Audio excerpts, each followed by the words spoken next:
Page 464, number 5.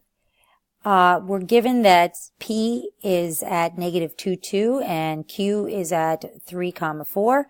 So we are supposed to find the component form and magnitude of vector PQ.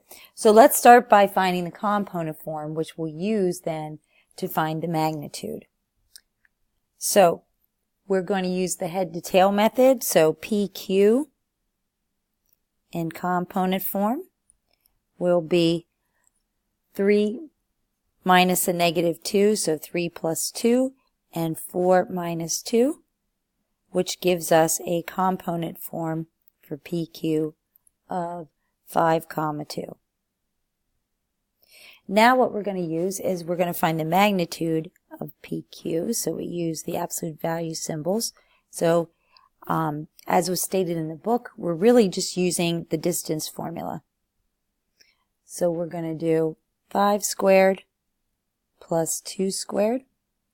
So that's going to be the square root of 29. And since that can't be simplified, that is going to be our magnitude of PQ. So these are our two answers. Its component form is 5, 2, and its magnitude is the square root of 29.